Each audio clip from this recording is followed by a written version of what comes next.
Bismillahirrahmanirrahim. Assalamualaikum warahmatullahi wabarakatuh. Assalamualaikum warahmatullahi wabarakatuh. Alhamdulillahirabbil alamin.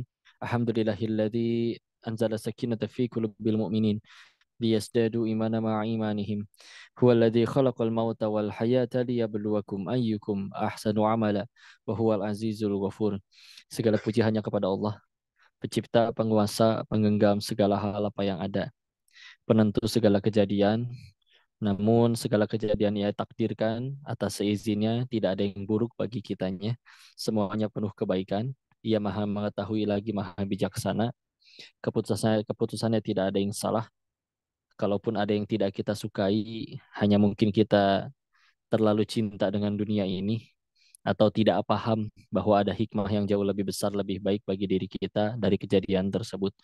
Dan salawat serta salam semoga selalu tercurah kepada junjungan kita baginda Rasulullah Muhammad Sallallahu Alaihi Wasallam beserta para keluarganya, para sahabatnya, dan mudah-mudahan Allah sanggupkan kita untuk bisa istiqomah mengikuti sunnah-sunnah baginda Rasulullah Muhammad Sallallahu Alaihi Wasallam. Amin amin ya rabbal alamin.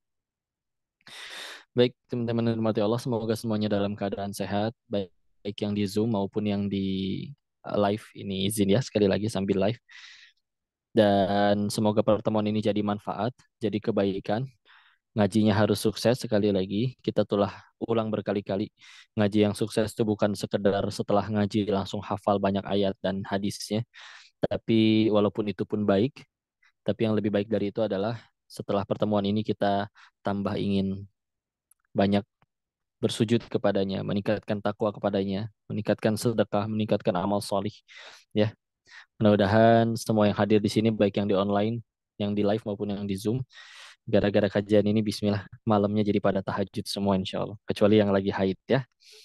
Insya Allah kita lanjutkan pembahasan kita, dibikin runut menggunakan kitab Al-Hikam karya Syekh Ibnu Athaillah Sekandari. Kita sempurnakan dulu adabnya terhadap penulis kitab ini.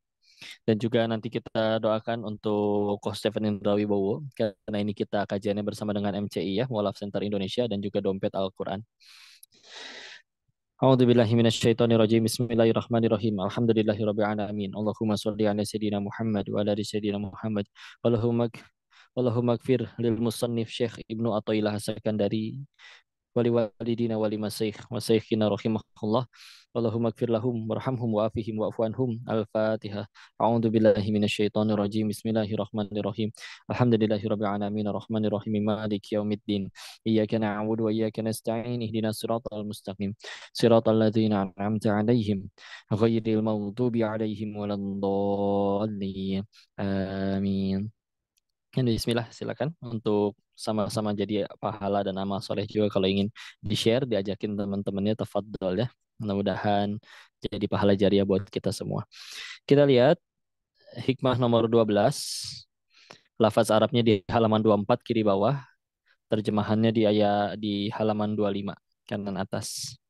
Qala musannif Syekh Ibnu Athaillah Sakandari rahimahullah fi hadzal kitab fi kitabil hikam ma nafa'al qalba syai'un mislu uzlah yadkhulu biha midana fikrah. Ya, singkat yang ini ya. Tiada sesuatu yang sangat berguna bagi hati atau jiwa, ya. Apa itu yang berguna bagi hati dan jiwa? Sebagaimana menyendiri untuk untuk masuk ke medan berpikir tafakur. Ya. Nah, di sini disebutkan uzlah. Uzlah itu sekali lagi menyendiri ya. Kita lihat dulu apakah hukumnya uzlah itu sendiri. Nah, uzlah ini pernah dilakukan Nabi. Kapan? Sebelum beliau mendapatkan wahyu, beliau tuh menyendiri dulu di Gua Hiro, kita tahu. Ya. Oh, berarti uzlah itu sunnah ya kok. Apakah berarti kita harus terus-menerus uzlah, terus-menerus menyendiri? Kurang tepat.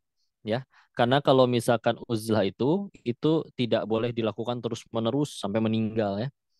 Diizinkan kalau kita memang ingin menjauh, contoh proses hijrah, teman-temannya masalahnya ngajakin yang kurang baik terus.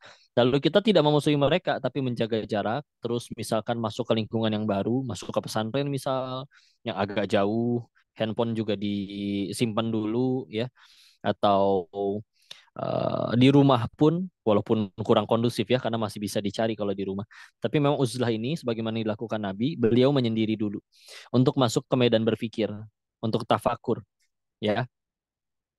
Maka Masya Allah. Dan para ulama bersepakat ini tidak untuk dilakukan terus-menerus. Karena bismillah ketika akhirnya kita telah siap atau telah mendapat kebaikan atau telah mendapatkan kebaikan-kebaikan dari yang dituju dari uzlah itu sendiri, tambah dekat kepada Allah, tambah banyak ilmunya, wabil khusus ilmu agama terutama, maka disarankan kita kembali dan terjun ke masyarakat kita lagi untuk berdakwah, untuk jadi kebaikan. Ya, kayak misalkan, kok pengen menuntut ilmu nih di Mekah, di Madinah, oh tentu bagus ya. Tapi disarankan ketika kita sudah selesai menuntut ilmunya, kita diminta pulang, lalu berdakwah di kampung halaman kita masing-masing, dimanapun itu menyebar.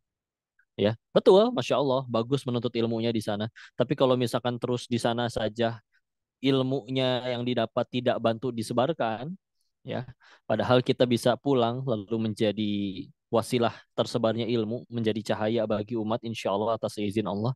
Tapi kitanya memilih tidak mau tetap di sana aja terus ya, maka itu pun termasuk bukan yang paling utama. Yang lebih utama adalah nanti setelah uzlah, setelah menyendiri tersebut, nanti kita pulang ke tempat masing-masing atau terjun kembali ke masyarakat masing-masing. Kalau tadinya kita jaga jarak sama teman-teman yang dulu kita mohon maaf misalkan maksiat bareng, kita ketemu mereka lagi, bismillah, berdakwah kepada mereka. Tidak, jangan sampai jadi musuhan.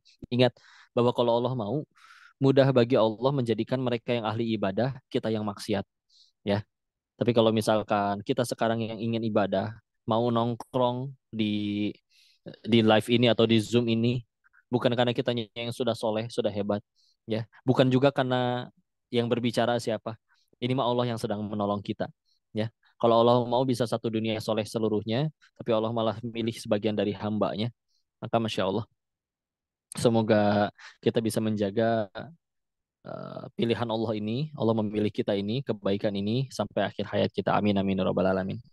Ya, kita lanjut. Rasulullah SAW bersabda terkait perumpamaan teman yang tidak baik ya, bagaikan tukang besi yang membakar besi, jika engkau tidak terbakar oleh percikan apinya, maka terkena bau bau bakaran. Ya, bahkan bisa dilihat bahwa ketika kita bicara ilmu parenting ya, anak saya pendiam, nggak mau ngomong apa-apa, nggak bilang apa-apa, jadi kita nggak tahu anak kita seperti apa, ya. Maka masih ada cara yang lain. Lihat dengan siapa dia bergaul, ya. Karena seintrovert-introvertnya seseorang biasanya masih ada satu atau dua sahabatnya. Nah, kita bisa lihat dari sahabat-sahabatnya itu, ya. Karena memang biasanya orang yang sama itu akan bergaul. Ini ada syair dari orang-orang solih terdahulu. Beliau bercerita terkait ada burung elang berjalan dengan burung dara, ya. Pemandangan yang agak aneh karena biasanya burung elang sama burung elang lagi, burung dara sama burung dara lagi. Jadi masing-masing dengan kelompoknya, ya, yang sejenis. Tapi ketika diperhatikan, ada kesamaan di antara mereka. Ketika mereka berjalan, ya, ketika sedang tidak terbang, mereka sama-sama, mohon maaf, kakinya pincang, ya. Jadi akan lihat dari dua spesies burung yang berbeda, segitu hewan ya bisa berkumpul dengan satu yang istilahnya kemalangan yang sama atau nasib yang sama, ya. Dan kita ternyata manusia kalau ingin ngelihat juga bisa dengan cara seperti itu. Kalau nanti di ilmu parenting, ya, lihat dia nongkrongnya sama siapa, temenannya sama siapa, karena nggak jauh beda. Toh kalau anak kita sukanya baca Quran, secara otomatis dia pasti nggak suka sama yang setiap hari, mohon maaf, mabuk-mabukan, gitu ya, karena nggak cocok. Dan kalau anaknya sukanya, punten, mohon maaf, sukanya pergi ke dunia hiburan malam, pasti nggak suka datangnya sama kumpul yang setiap hari ngobrolnya majelis ilmu, mengkaji ilmu, kumpulnya di kajian, ya.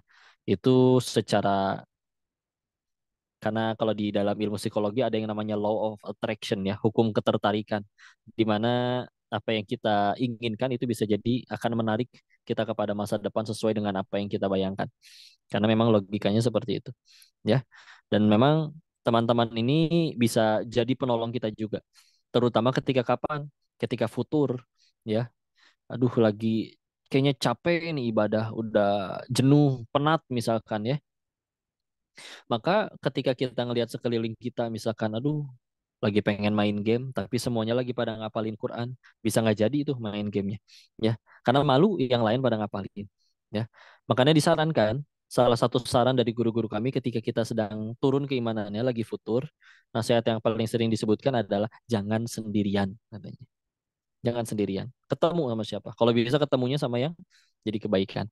Apalagi kalau kita punya teman yang selalu mengingatkan kepada kebaikan. Rezeki itu wallahi luar biasa. Ya, Eh, punya 1.000 teman yang selalu belain kita, sampai kita salah pun selalu mereka bela, tidak lebih baik daripada punya satu sahabat, tapi selalu mengingatkan kita kepada Allah, kepada kebaikan. Ya, lagian sejatinya teman yang baik itu bukan yang selalu ngebela kita, tapi yang selalu mengajak kita ke arah kebenaran. Kenapa mereka ngajak kita kebenaran? Ya, dan juga bisa dibedain ya, orang yang istilahnya selalu nyalah-nyalahin kita dengan tujuan nunjukin dirinya lebih benar dan lebih pintar, sama teman yang beneran dia memang sayang sama kita. Karena dia sayang sama kita, kalau sayangan pasti pengen selamanya sama kita. Ya, kalau pengen selamanya sama kita, masalahnya di dunia kan nggak bisa abadi. Ada satu tempat di mana kita bisa bahagia abadi selamanya, yaitu di surganya Allah. Makanya yang beneran sayang, nggak cuma suami istri nih, atau laki-laki naksir ke perempuan nih, sahabat menyayangi sahabatnya nih, pasti akan, kalau beneran sayang, pasti ngajak ke tempat yang bahagia selamanya, ngajakin ke surga. Makanya punten, kalau punya anak perempuan atau sekarang yang mungkin masih muda belum menikah, ada cowok bilang sayang kepada kita, tapi ngajakinnya ke hotel, nggak ngajakin ke surga, ya berarti bullshit, omong kosong. Mau ucapannya semanis apapun, nggak ya. Dan ngajakinnya pergi berduaan terus, diminta untuk datang ke ayah saya, silakan halalkan atau tinggalkan. Selalu aja ada alasannya, maka punten. Meskipun kelihatannya dia muncul di kajian, karena begitu ya, tarik menarik terus. Ya, setan menggoda untuk supaya ada maksiat, dan amal soleh kita bismillah mudah-mudahan bisa menguatkan kita untuk terus di jalan yang baik. Ya, maka salah satu yang bisa menolong kita adalah lingkungan, teman-teman yang baik. Ya. Selanjutnya Allah mewahyukan kepada Nabi Musa alaihi salam, ya, di kitab-kitab terdahulu. Kita tahu kitab Allah nggak cuma Al-Qur'an ya, ada Injil, Taurat dan juga Zabur. Nah, ini ada riwayat yang menyebutkan bahwa Allah mewahyukan kepada Nabi Musa alaihissalam. Disebutkan, hai putra Imran, waspadalah selalu dan pilihlah untuk dirimu teman, sahabat, dan tiap teman atau kawan yang tidak membantumu untuk berbuat taat kepada Allah, maka ia adalah musuhmu. Sampai disebut kayak gitu. Ya. Siapapun, teman, sahabat ngakunya, saudara, tapi dia tidak membuat kita tambah taat kepada Allah, ya, maka di sini mah cukup tegas, maka ia adalah musuhmu. Ya, tapi memang kalau di Injil dulu ada disebutkan, sayangilah musuhmu, kalau kamu ditampar pipi kanan maka kasih pipi kiri, ya. Karena ingat, musuh itu bukan berarti sesuatu yang harus kita perangi, ya. Bisa jadi kita malah jadi dakwah kepada dirinya, lalu mereka pun akhirnya memeluk Islam atau menjadi ikut di jalan Allah. Tapi dalam artian, dulu Nabi Musa pernah diwahyukan oleh Allah untuk terus-menerus berhati-hati dalam memilih siapa yang dekat, ya. Dan banyak sekali pelajaran di dalam Al-Quran. Contohnya Nabi Musa sendiri kan akhirnya di surat Al-Kahfi bertemu dengan muridnya Nabi Khidir, dengan gurunya Nabi Khidir alaihi salam. Yang kita tahu dari ayat 62 sampai 80-nya itu mereka, dari ayat 60 sampai 82-nya mereka berpetualang, berkelana, dan walaupun di situ disebutkannya hanya 2 nama, Musa dengan Khidir saja alaihi salam, tapi disebutkan ternyata mereka perginya itu nggak cuma berdua, tapi bertiga. Ya. Taunya di mana? Di ayat 60-nya. Wa idz qala Musa lifatahu. Berkatalah Musa kepada pemudanya. Disebutkan bahwa Nabi Musa ternyata punya pemuda, punya murid yang mendampingi kemanapun Nabi Musa pergi. Termasuk di dalamnya ketika mendampingi Nabi Khidir alaihissalam. Ya. Cuman Masya Allah, disebutkan salah satu hikmah dari kenapa Yusya bin Nun, nama muridnya itu ternyata Yusya bin Nun, tidak disebutkan namanya oleh Allah. Salah satunya adalah lihat siapa yang engkau tempel, lihat siapa yang dekat denganmu setiap harinya, ya. Karena kalau Yusya bin Nun dekat dengan 2 nabi, dengan Nabi Musa dengan Nabi Harun, maka tidak heran ketika di masa depan 40 tahun setelah Nabi Musa wafat dan Nabi Harun wafat, akhirnya Yusya bin Nun pun diangkat menjadi nabinya Allah. Bahkan punya prestasi yang tidak bisa dilakukan oleh Nabi Musa alaihissalam. Nabi Musa dan Nabi Harun ketika wafat ada satu misi yang masih belum selesai, yaitu diperintahkan oleh Allah membawa Bani Israel masuk ke tanah Palestina, ke tanah terjanji. Namun masih belum berhasil, baru berhasilnya nanti di zaman Yusha bin Nun alaihi salam. Termasuk salah satu penakluk Palestina, penakluk Baitul Maqdis pertama, ya. Jauh sebelum zamannya Umar bin Khattab, sebelum zamannya Salahuddin Alayubi, ya. Masya Allah. Dan namanya tidak disebut di dalam Al-Quran. Sehingga salah satu hikmahnya adalah, kalau di sini ada pemuda yang juga ikut menyimak, para ulama tafsir bersepakat, para pemuda-pemuda yang hebat di dalam Al-Quran banyak sekali namanya yang tidak disebut. Contoh Ashabul Kahfi nggak disebutin namanya. Bahkan di riwayat-riwayat, di ayat-ayat yang menceritakan ketika Nabi Ibrahim masih muda, di situ kadang tidak disebut nama Ibrahimnya, tapi disebut sebagai fata, pemuda, ya. Masya Allah. Karena memang satu hikmahnya menurut para ulama tafsir adalah tidak penting bagi seorang pemuda itu untuk namanya dikenal oleh orang lain. Ya, bukan berarti dilarang terkenal atau populer, tapi kalau misalkan hidup hanya tujuannya untuk viral, populer, naudzubillah, maka itu kurang tepat. Kita pernah bahas ini juga ya di beberapa kajian lain, terutama kajian tentang pemuda. Terus gimana kok kalau misalkan ternyata garisnya memang terkenal, populer gitu ya, atau beneran pengen lah gitu ya, beneran pengen terkenal populer. Maka hikmah keduanya adalah perkenalkan dirimu dengan iman, takwa, ulangi, dengan ilmu, takwa, dan prestasi. Ilmu, takwa, prestasi. Wallahi ini adalah cara ngenalin diri yang paling keren. Karena kadang kita lihat nih ada orang yang belum ngapa-ngapain, baru datang aja orang udah tahu, ih ini dia adalah siapa ya. Dia pendiri perusahaan itu gitu. Ya. Itu jauh lebih baik yang memperkenalkan dirinya adalah ilmunya, takwanya atau prestasinya daripada segala kita sebut ngaku-ngaku tentang diri kita. Ih masjidnya bagus ya, iya saya yang bangun. Ih dia sekarang udah syar'i ya, kerudungnya udah hijrah. Oh ya dulu saya yang ngajarin ngaji, saya yang bimbing. Ih kiai itu sekarang masya Allah ya, kajiannya selalu rame, bahasannya pun selalu menyentuh hati. Oh dulu saya belajar bareng sama dia. Itu dia dulu kalau nggak ada jawaban, kalau lagi ujian bingung jawab apa, itu saya yang ngajarin. Semua aja tentang dirinya. Pokoknya nyambungnya ke dia lagi, ke dia lagi. Bukannya enak ngedengarnya, bisa jadi malah enak. Naudzubillah. Ya. Maka masya Allah, ya lihat seperti apa kita di masa depan. Salah satu yang menentukannya adalah siapa yang kita tempel di hari ini. Kita dekat sama siapa hari ini. Toh logikanya juga nggak mungkin ya. Kita pengen jadi orang sukses. Bahkan untuk nggak usah bicara agama lah. Urusan dunia, bisnis. Pengen jadi konglomerat sukses. Dengan cara misalkan tiap hari bangun siang, nongkrong di coffee shop, numpang wifi selama 5 jam, 6 jam. Padahal belinya cuma es teh manis satu doang. Ya, tapi numpang wifi lama. Kerjaannya setiap hari nongkrong main game, masya Allah. Ya, apakah tiba-tiba nanti setelah udah 6 jam di dalam kafe itu tahu-tahu ada yang nganterin selamat Anda diangkat jadi direktur, atau selamat ini piala kamu udah menangin kejuaraan ini?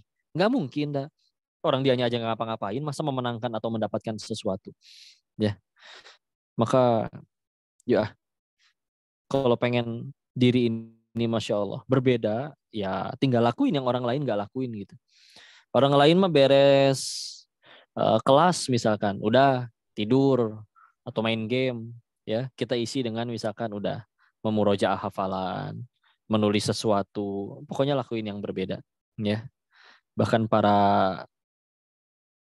atlet-atlet sukses saja yang lebih sukses daripada yang lain, ternyata disebutkan mereka latihannya jam 7, datang jam 5, selesai latihan jam 10, pulang jam 11, ya. Maka akhirnya hasilnya jadi berbeda insya Allah, ya. Disebutnya juga diwahyukan kepada Nabi Daud alaihi salam, "Hai Daud, mengapakah engkau menyendiri?" Maka Nabi Daud alaihissalam menjawab, "Aku menjauhkan diri dari makhluk untuk mendekat kepadamu."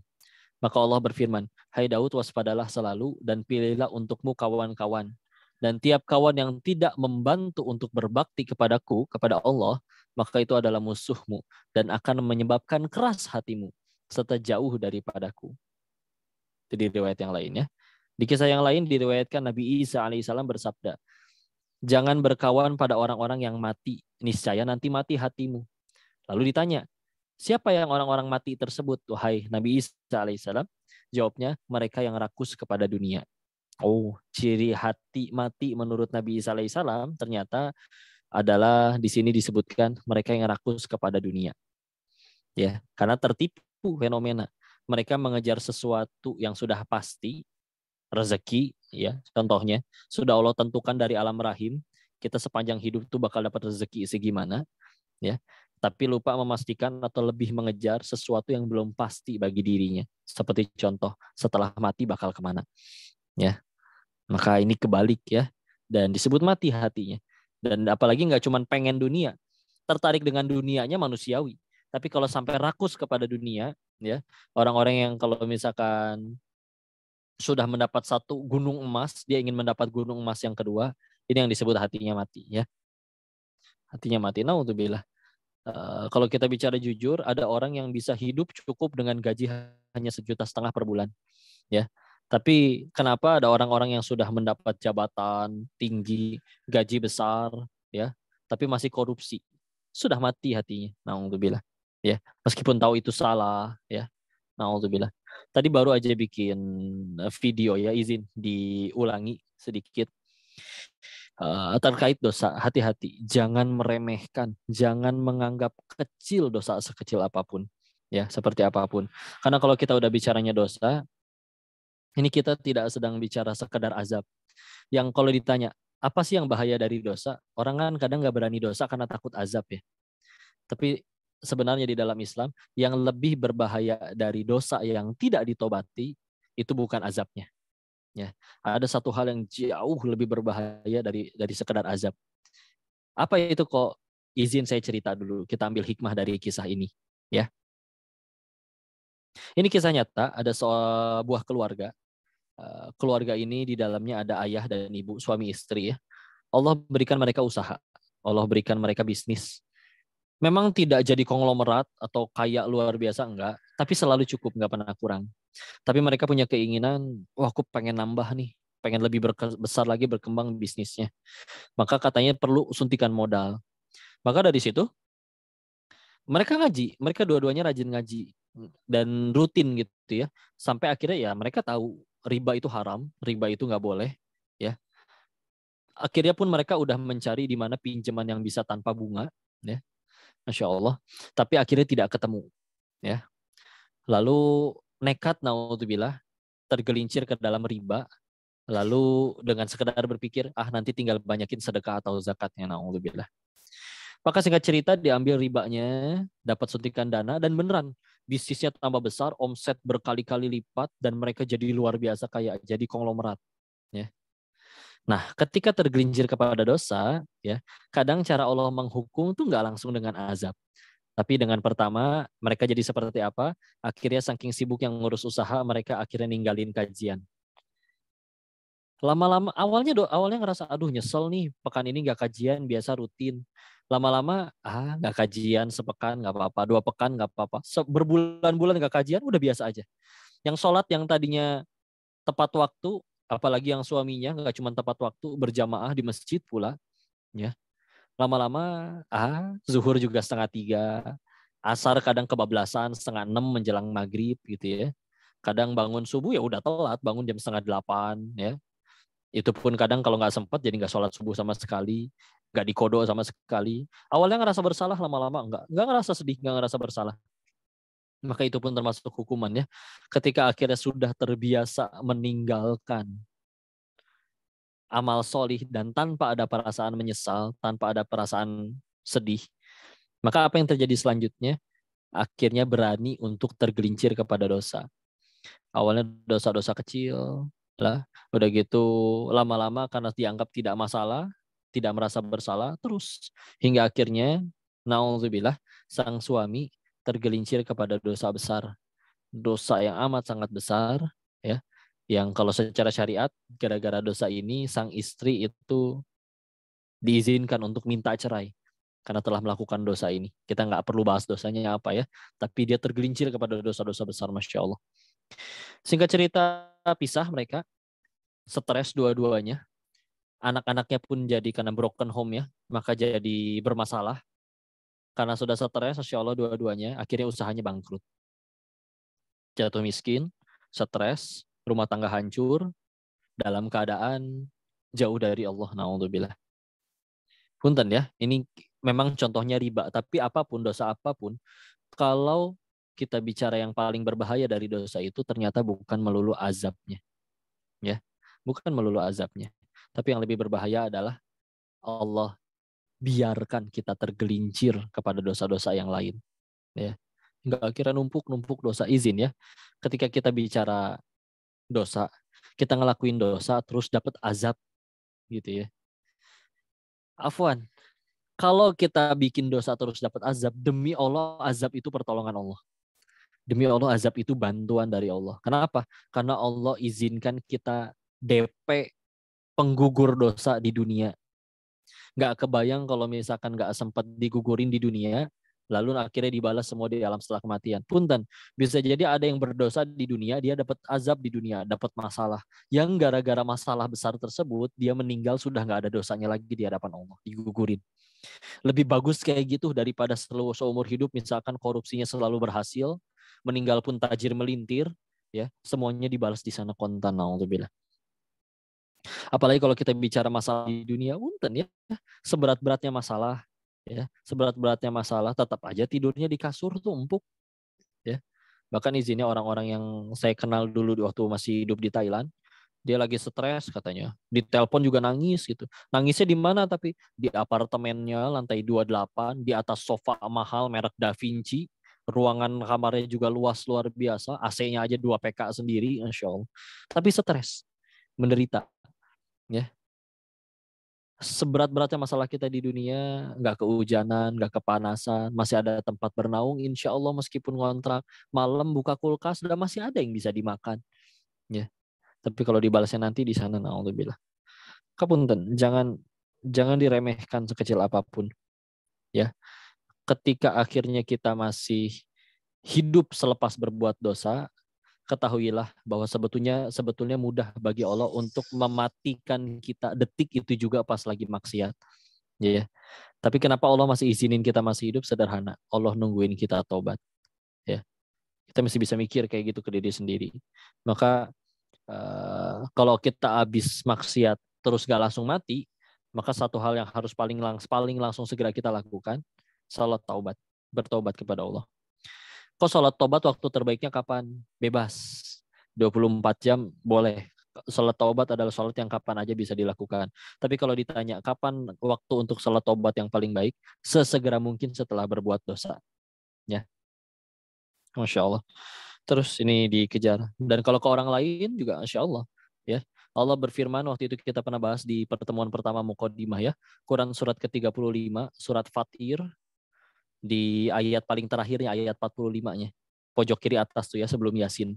Allah berfirman yang artinya, kalau misalkan manusia itu dibalas kontan setiap dosanya, detik itu juga, maka Allah tidak akan menyisakan satu makhluk bernyawa pun di muka bumi ini. Maksudnya apa? Gak ada yang lolos dari dosa. Tapi Allah menangguhkan itu sampai waktu nanti, ya, masih nungguin kita tobat dan sebagaimana macamnya. Maka punten ya, kita mesti bisa belajar dari hati. Orang maksiat di depan mata, kok saya benar-benar ngelihat depan mata saya dia maksiat gitu ya. Maka meskipun iya dia maksiat, tapi kalau kita lihat setelah maksiat dia nggak langsung mati, sederhana. Berarti kata yang punya langit dan bumi, Allah saja masih memberikan dia kesempatan. Apa hak kita untuk menghakimi mereka padahal kita sama-sama hambanya Allah yang pernah diampuni juga oleh Allah, ya. Karena kita juga tidak lolos dari dosa. Apalagi kalau sampai menjudge, ya, oh, kamu mah pasti masuk neraka, itu naudzubillah, ya. Malamnya dia taubatnya taubatan nasuha, bisa jadi dia diampuni oleh Allah dan dimuliakan oleh Allah. Orang bertobat kembali kepada Allah tuh Allah suka banget daripada orang yang enggak ngelakuin dosa kayak dia, tapi hatinya ngerasa lebih suci, ya. Dan itulah yang paling mudah untuk dilakukan syaitan, ya. Karena setiap kali kita habis beres ngaji, setan nggak suka tuh. Dan sulit bagi setan untuk selesai kita ngaji langsung rampok, langsung merkosa orang, itu sulit. Tapi cara paling mudah bagi syaitan untuk supaya pahala kita gugur setelah ngaji adalah dengan dikasih was-was. Kamu mah udah suci, udah hebat, yang lain mah nggak sesuci kamu, banyak dosanya. Tuh lihat mereka mah lagi maksiat, kamu mah lagi pengajian. Enggak lah. Kalau Allah mau mereka yang jadi ahli taat mudah, kita yang dibiarkan maksiat juga mudah bagi Allah. Kita sekarang bisa dalam istilahnya lagi ngaji pun Allah yang tolong kita. Bismillah. Insya Allah. ya. Maka hati-hati ya, sekali lagi jangan meremehkan sekecil apapun ya. Ketika kita berbicara maha baiknya Allah, kalau Allah sudah ridho dengan satu aja dari amalan kita, mudah bagi Allah untuk tidak menganggap dosa yang lainnya, dan surga pun punya dia. Terserah mau masukin siapa aja ke dalam surganya. Ya, kita tahu kan kisah wanita yang memberi minum seekor anjing, ya, itu nggak sekedar ngasih minum anjing udah selesai gitu ya.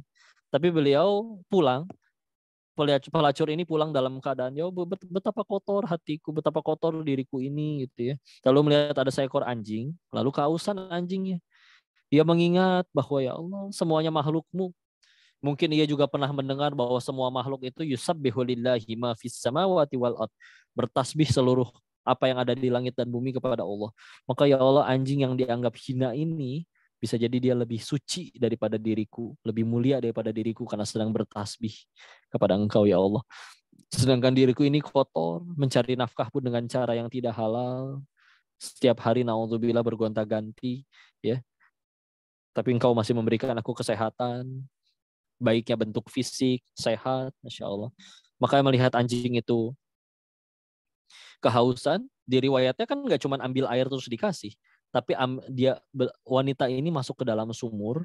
Setelah masuk ke dalam sumur, coba perempuan dandan, ya, namanya punten mohon maaf, wanita tunasusila, pekerja PSK misalkan ya, pasti dandan rapi cantik masuk ke dalam sumur. Lalu dengan sepatunya mengambil air, diberi nanjak lagi ke atas, lalu diberikan kepada anjing tersebut sambil merasa bahwa dirinya punya dosa di hadapan Allah. Perasaan merendahkan diri di hadapan Allahnya itulah yang Allah hargai, Allah ridho, sehingga akhirnya Allah terima tobatnya wanita ini.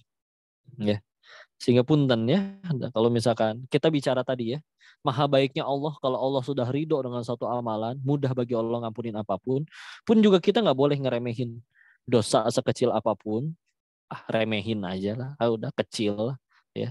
Hati-hati. Orang dengan iman yang benar-benar ada iman di hatinya, ia menganggap dosa yang sekecil apapun seolah ada gunung yang akan jatuh menimpanya. Orang yang hatinya mati, dosa sebesar apapun, dia cuma seperti lalat berterbangan depan wajahnya. Tinggal diginiin, hilang. Alhamdulillah. Ya, hati-hati. Ketika kita bicara tentang surga, Nabi Adam alaihissalam diusir dari situ demi Allah hanya karena satu dosa. Dan ketika diriwayatkan Nabi Adam alaihissalam diusir hidup di dunia, itu puluhan tahun beliau habiskan dengan tobat. Tobatnya di surat Al-A'raf ayat 23. Rabbana zalamna anfusana wa ilam taghfir lana wa tarhamna lanakunanna minal khasirin. Sedangkan apa kabar dengan kita yang pengen ke surga, tapi apakah dosa kita cuma satu? Enggak ya. Makanya Imam Ghazali itu mengingatkan dalam kitabnya, Masya Allah, bahwa salah satu dosa besar yang paling tidak terasa adalah ngerasa diri ini udah aman dari azab Allah. Karena aku udah ikut kajian si Koko, tadi juga udah sholat 5 waktu, tadi malam juga tahajud, paginya juga tadi duha ya. Insya Allah. Kerjaan juga misalkan ngajar Quran. Insya Allah. Hati-hati, ngerasa diri ini lebih baik, lebih suci daripada orang lain. Enggak. Sampai lupa gitu, bahwa semuanya itu adalah Allah yang nolong. Bukan kitanya yang udah jago, udah baik. Enggak sama sekali lah. Seperti itu ya, hati-hati. Selanjutnya Rasulullah SAW bersabda yang artinya, yang sangat aku khawatirkan terhadap umatku ialah kelemahan dalam iman keyakinan. Ya. Karena memang ngaji itu, bertambahnya iman itu nambah yakinnya. Ya. Karena nambah ilmu mah gampang, kita bisa jadi kalah sama Google. Tapi nambah yakin ini yang beda. Ya. Orang yang pada korupsi tahu korupsi jahat. Orang yang pada berzina tahu selingkuh dari istrinya dan berzina dengan wanita lain itu nggak boleh, nggak baik. Tapi entah sudah semati apa hatinya, pulang berzina dengan wanita lain, pulang tuh istrinya masih senyum, dia masih baik-baik saja dengan anak istrinya, bisa gitu ya. Semati apa hatinya orang, Masya Allah.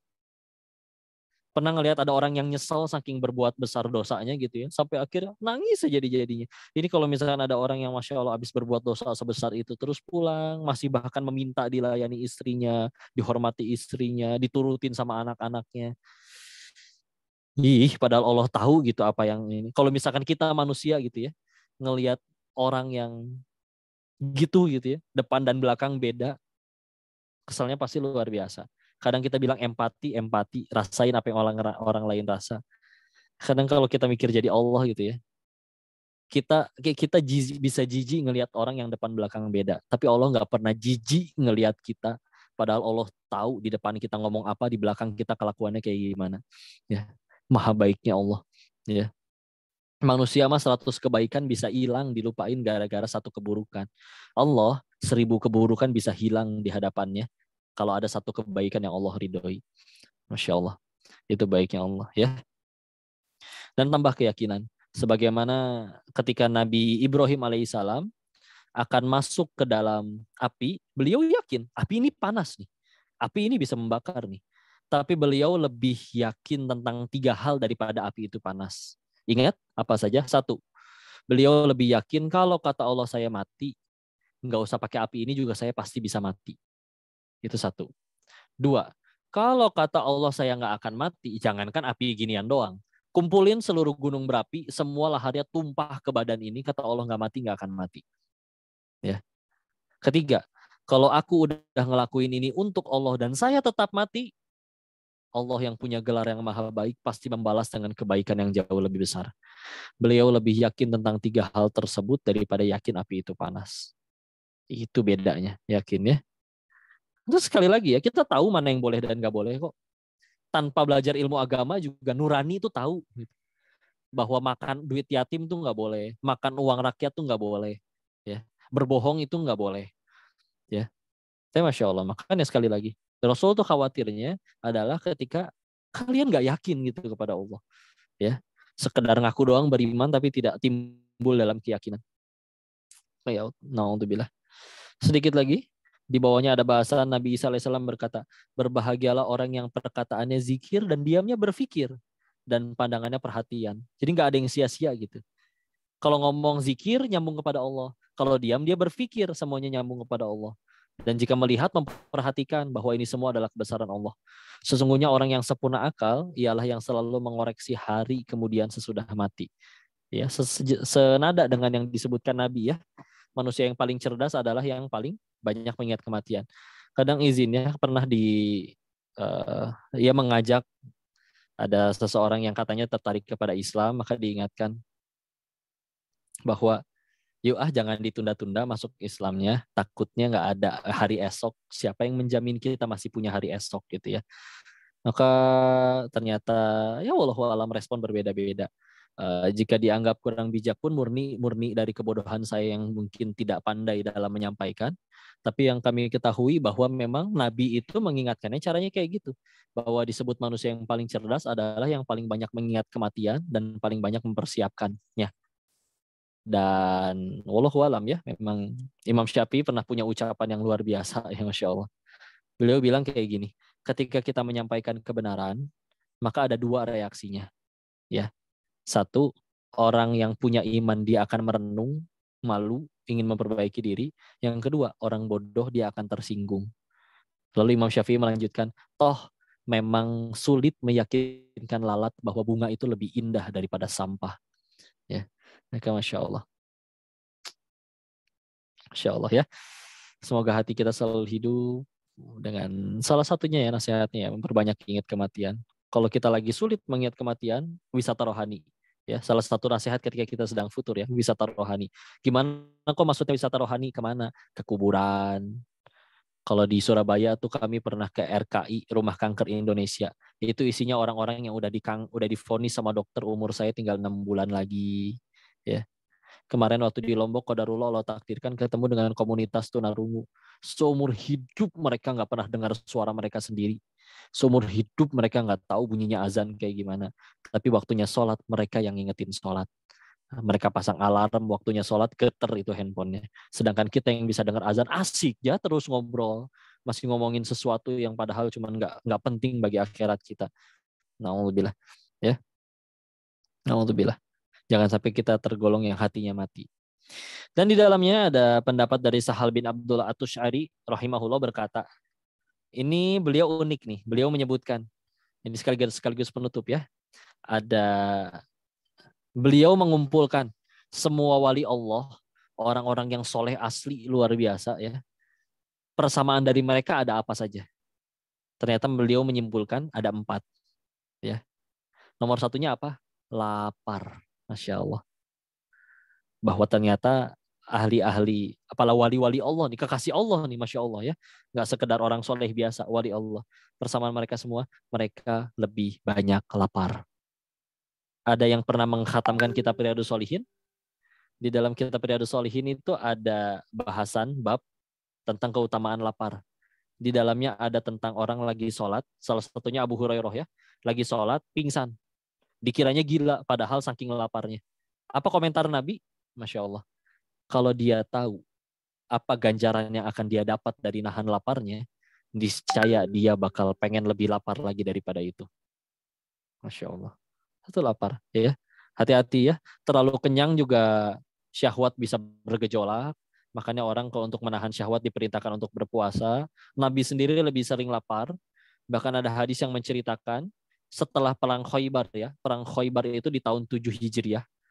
Ada sahabat-sahabat yang berkata, kali ini kami baru benar-benar paham bagaimana rasanya kenyang. Karena sahabat-sahabat Nabi itu Masya Allah. Itu benar-benar secara harafiah. Sebelum perang Khaybar itu, karena Khaybar itu daerahnya subur ya. Di situ ada kebun kurma yang amat sangat banyak, Masya Allah. Yang akhirnya itu menjadi ghanimah ya. Sehingga akhirnya menjadi hartanya kaum muslimin, dibagi-bagikan kepada kaum muslimin. Sebelum itu mereka nggak tahu rasanya kenyang itu seperti apa sih. Ya. Toh tapi begitulah ya. Kalau kita bicara bukan berarti nggak boleh kenyang, tapi kalau misalkan masalah kemakmuran di zaman Nabi atau para sahabat itu tuh bonus gitu ya. Kaya itu efek samping gitu.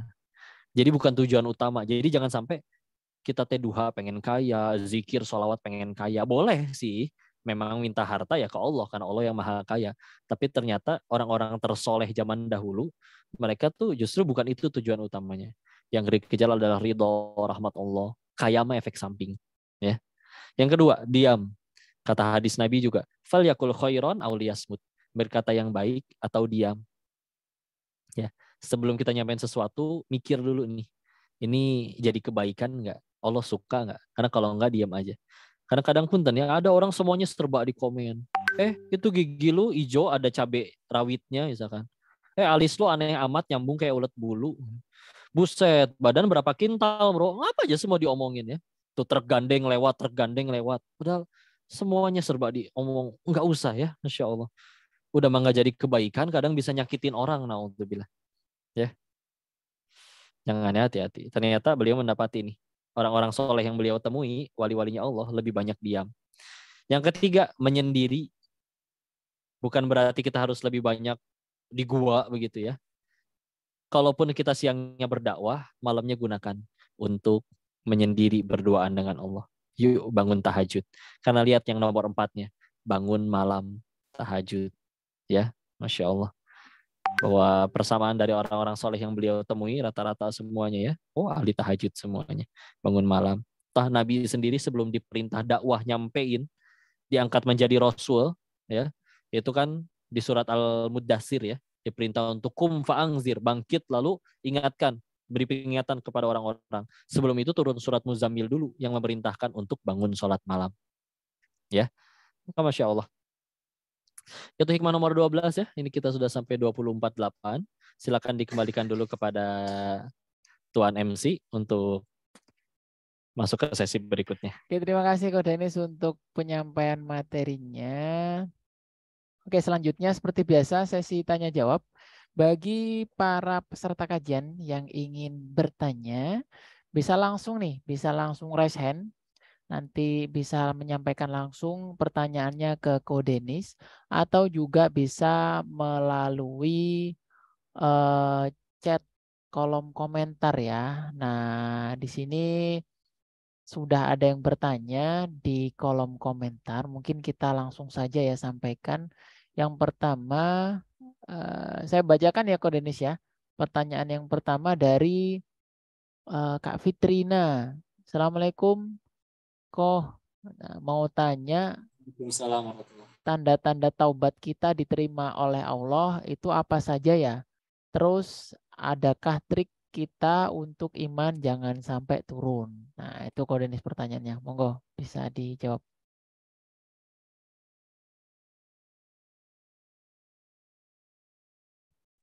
Tanda-tanda tobat kita diterima itu apa ya? Masya Allah. Baik, Bismillah. Kita rangkumkan ya dari beberapa riwayat dan juga yang kami kumpulkan. Salah satunya adalah kita membenci maksiat yang dulu kita lakukan. Jadi nggak cuma ninggalin, bahkan kita sampai nggak suka. Bahkan ada yang sampai benar-benar ada jalan yang jalannya itu ngelewatin dulu dia tempat maksiat, ya. Dan dia nggak mau lewat situ bela-belain muter lebih jauh saking benci dengan itunya ya. Maka ketika masih ada rasa benar-benar ingin gitu ya, kembali kepada kehidupan yang lama yang katanya sudah kita tobati, maka bismillah. Karena kalau sudah benar-benar taubat dan bismillah, tanda diterimanya adalah dia insya Allah lebih mudah atau bahkan tidak suka dengan lebih mudah meninggalkan dan tidak suka dengan perbuatan maksiat tersebut. Selanjutnya apalagi? Allah mudahkan dia untuk beramal soleh. Ya, kalau dulu perasaan pengen kajian, pengen sholat 5 waktu tuh males, nggak bisa terus gitu ya.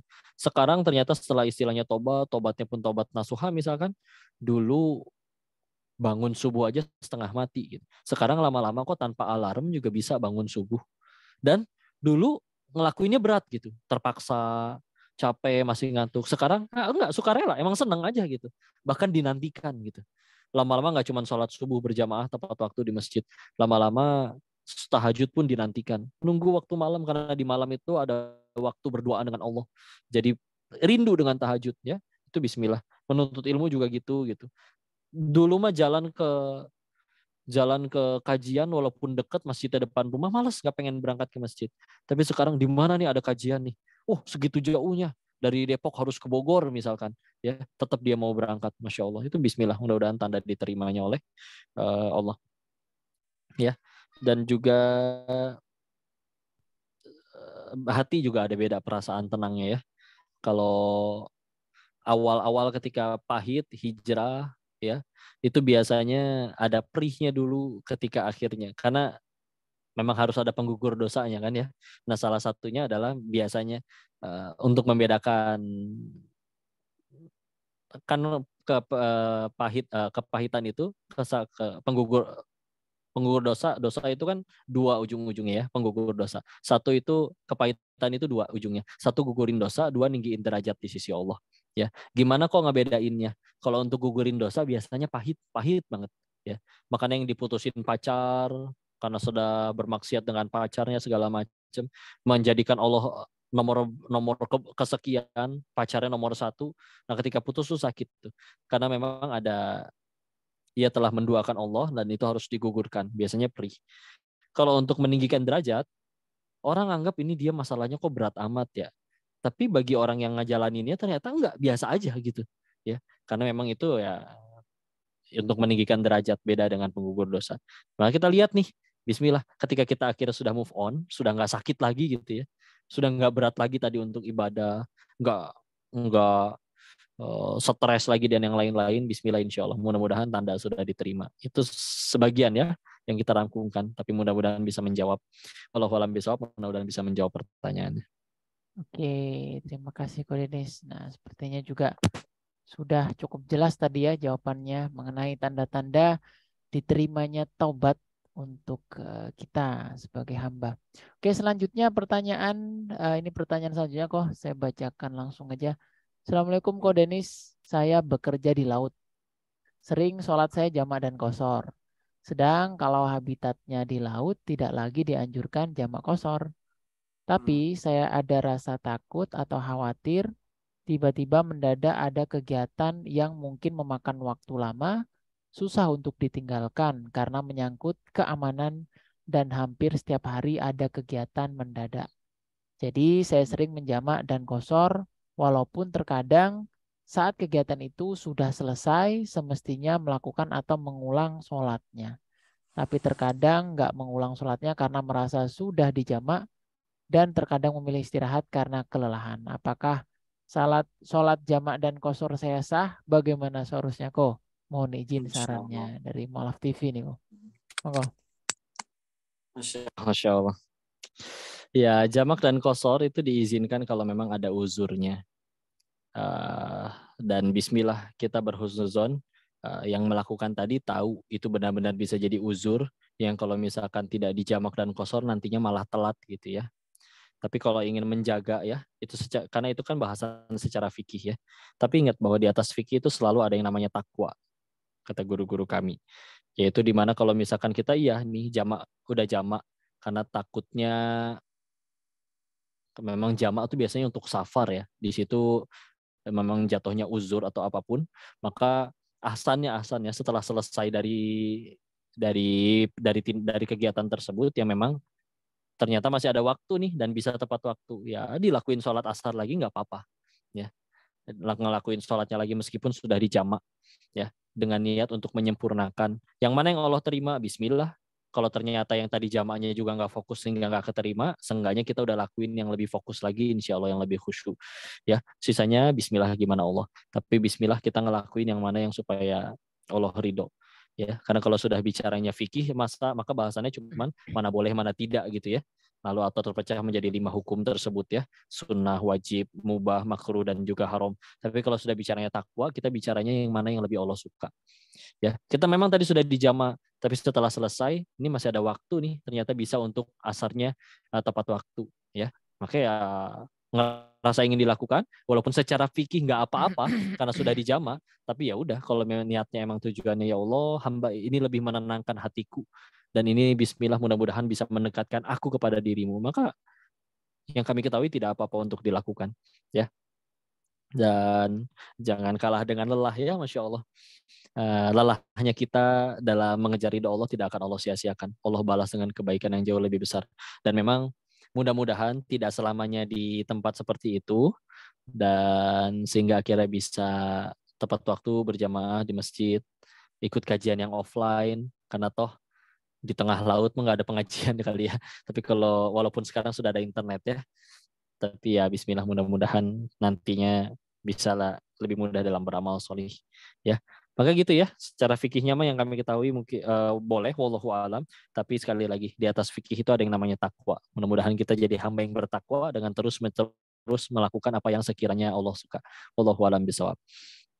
Oke, terima kasih Ko Denis untuk jawabannya. Semoga menjawab tadi pertanyaan dari Mualaf TV. Oh ya Niko, dari yang tadi, yang Kak Fitrina tadi, ada pertanyaan yang belum dijawab Niko. Untuk Oh, yang mana? trik-trik saat iman lagi turun nih. Nah, katanya Oh, minta siap. trik-trik kalau iman lagi turun. Baik, bismillah. Jadi ketika iman lagi turun, satu minta tolong kepada Allah. Ya, iman kan iman itu di hati. Nah, hati itu berasal dari kata di dalam bahasa Arabnya kolbu. Nah, kolbu ini berasal dari kata kulub yang berarti bolak-balik. Maka kalau pengen dibacain doa, ada doa yang selalu uh, rutin dikumandangkan oleh Nabi, yaitu ya muqallibal qulub sabit qalbi ala dinik. Wahai yang maha membolak-balikan hati, teguhkan aku pada agamaku. Atau juga boleh itu di Ali Imran ayat 8, Rabbana la tuzigh qulubana ba'da idh hadaitana wa hab lana min ladunka rahmah innaka antal wahhab. Ya.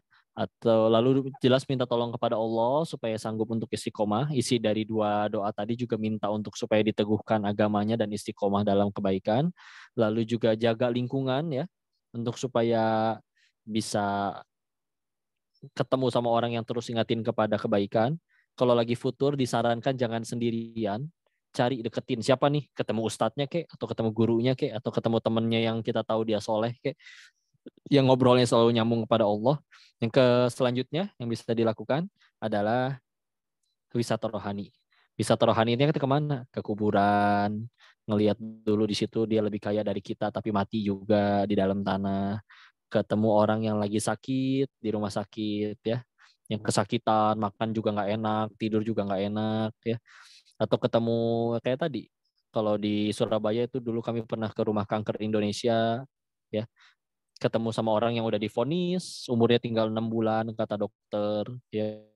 Atau ketemu teman-teman yang kayak tadi tuh narungu, sehingga akhirnya kalau ketemu orang-orang seperti mereka, bismillah, masalah kita berasa jadi receh nanti jadinya ya, sehingga akhirnya kita tergorong lagi untuk pengen lebih banyak syukurnya dan meningkatkan taatnya ya.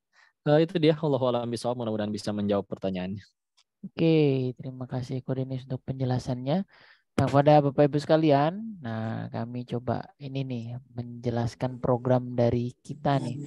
Di Mu'alaf Center Indonesia, Regional Jawa Timur, kita punya program yakni pembinaan, pendampingan dan pemberdayaan mu'alaf. Nah, karena memang banyak mu'alaf yang perlu kita dampingi ya.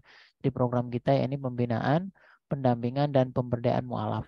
Dan kami mengajak Bapak Ibu sekalian untuk membantu berinfak untuk peduli mu'alaf. Nah, mendukung program-program dari Mu'alaf Center Indonesia Jawa Timur. Nah, caranya mudah saja. Bisa transfer ke rekening kami ya. Rekeningnya BSI, nomornya bagus nih, cantik, mudah dihafal. Nomornya 8808 008808 ya. Nomor rekeningnya BSI 8808 008808 atas nama Mu'alaf Center Indonesia Jawa Timur. Nah, bagi Bapak Ibu yang menyumbang bisa konfirmasi ke WA hotline kami ini 085 559 419 871. Berapapun yang diinfakkan oleh para jamaah sekalian, insya Allah sangat membantu bagi para mu'alaf khususnya di MCI Jawa Timur. Oke, mungkin Ko Denis yang terakhir nih Ko, pertanyaan terakhir Ko ya. Ya, silakan. Sudah jam 9. Ya, Assalamualaikum Ko Denis, izin bertanya. Waalaikumsalam. Ketika kita menyesali kesalahan yang terdahulu dan sudah tidak lagi melakukan hal yang terdahulu, apakah ketika kita bertaubat, apakah kesalahan itu sudah terhapus atau tetap akan dihisap dengan mempertanggungjawabkan? Nah, terus mungkin disambung satu lagi nih kok, kaidah-kaidah keistiqomahan. Nah, ini gabung jadi satu. Yang tadi mengenai taubat, apakah akan tetap dihisap? Terus yang selanjutnya kaidah-kaidah keistiqomahan. Nah, monggo ini mungkin yang terakhir ya para jamaah sekalian. Selanjutnya nanti kan kita tutup. Oke, monggo kok. Baik, bismillah. Terkait setelah kita bertobat ya. Secara bahasanya atau secara kaidah syariah itu ampunan Allah itu ada dua. Satu gofurun, dua afuun. Ya, yang pertama gofurun, yang kedua afuun. Apa bedanya? Disebutkan gofurun itu diampuni, tapi kalau saya pakai analogi ya, istilahnya catatannya masih ada gitu. Ya, catatannya masih ada. Nah, tapi bukan berarti kalau catatannya masih ada terus sudah diampuni. Ya catatannya doang ada gitu. Tapi bismillah insya Allah. Kalau taubatnya taubat nasuha sudah diterima oleh Allah, bismillah. Bisa jadi itu tidak perlu ada hukuman lagi ya. Tapi masalahnya kan nggak ada yang tahu nih. Apakah sudah benar-benar terhapuskan semua? Yang kita tahu mah adalah pokoknya perbuatan baik itu menghapus perbuatan buruk. Ya udah, sisa hidup kita setelah akhirnya tobat, ya berbuat baik aja sebanyak-banyaknya. Sampai mudah-mudahan Allah wafatkan dalam keadaan dosa kita udah diampuni. Itu yang gofurun. Yang kedua ada yang namanya afuun. Nah afuun ini adalah ampunan yang kalau ibarat kayak gini. Nggak cuma diampuni, bahkan catatan dosanya juga udah hilang gitu. Seolah-olah tuh di hadapan Allah kita nggak pernah ngelakuin itu sama sekali. Wow, ini yang lebih mahal. Dan ternyata ketika di malam Lailatul Qadar, doa yang paling sering dikumandangkan oleh Nabi malah kan Allahumma innaka afuwun tuhibbul afwa fa'fu anni. Ya, itu yang dimohonkan afuwun. Di malam yang lebih sempurna, lebih mulia, khairu min alfi syahr, lebih baik daripada 1000 bulan, Nabi malah ngajarin yuk di situ kita mohon afuwun. Atau duduk di antara dua sujud. Rabbik fili warhamni wajburni warfa'ani warzukni wahdini wa'afini wa'afu anni. Kalau kita terjemahan ya, Rabbik fili ampuni aku. Rabbik fili warhamni sayangi aku. Wajburni tutupi aibku. Warfa'ni angkat derajatku. Rabbik fili warhamni wajburni warfa'ni warzukni beri aku rezeki. Wahdini beri aku petunjuk. Wa'afini sehatkan aku. Wa'afu anni minta mohon ampun lagi. Apa bedanya yang pertama yang terakhir?